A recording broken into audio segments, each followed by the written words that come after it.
In this video, we are going to learn how to make this parallax effect using Photoshop. So without wasting any time, let's get started.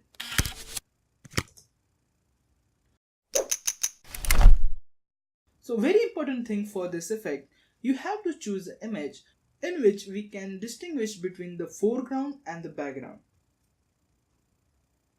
Now first of all, we have to do is to select the foreground from the background. For that, choose the quick selection tool and just select the foreground.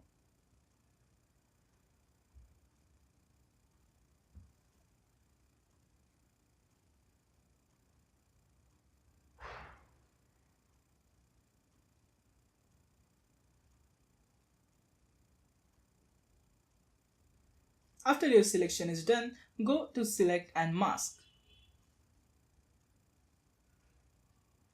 Now if you want to select some hair part, go to the refine edge and select that.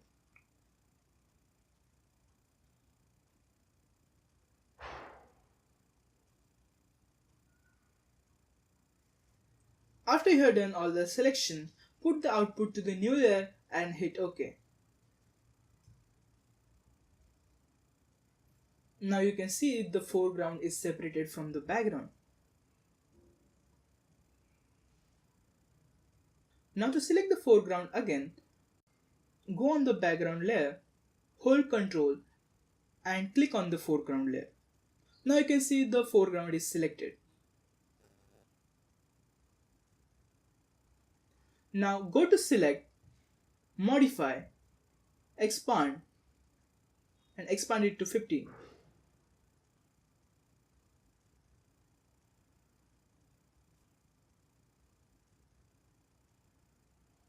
Now go to the edit, fill, content aware and hit OK.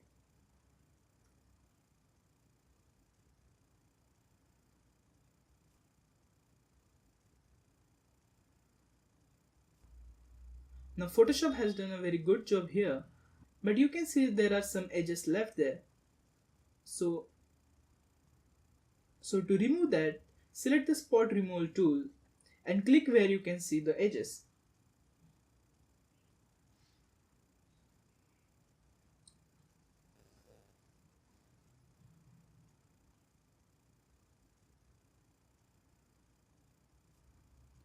Now convert both layers into the smart object.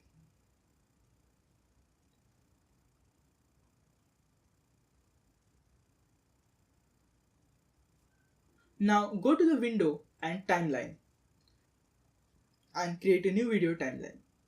You can see we can see the both images there.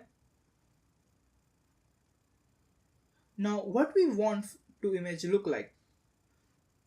We want background to come forward and foreground to shrink. Okay, now for that, select the foreground layer, make a keyframe at the start of the timeline, go to the end of the timeline and shrink the image.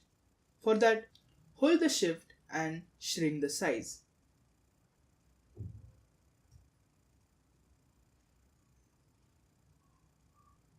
As you can see, a new keyframe is created at the end of the timeline.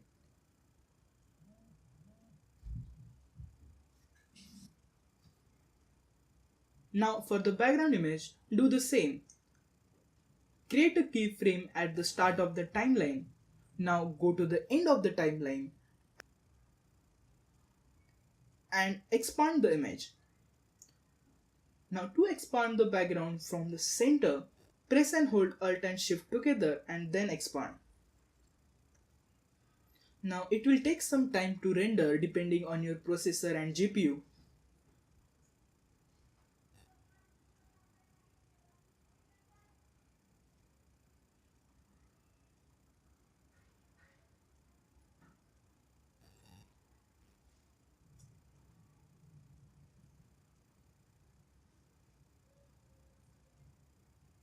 Now after that, go to the file, export and render video. Give name whatever you want and hit render.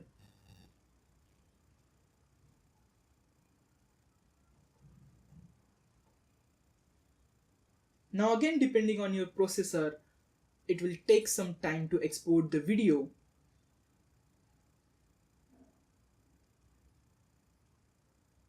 So let me just fast forward it for you.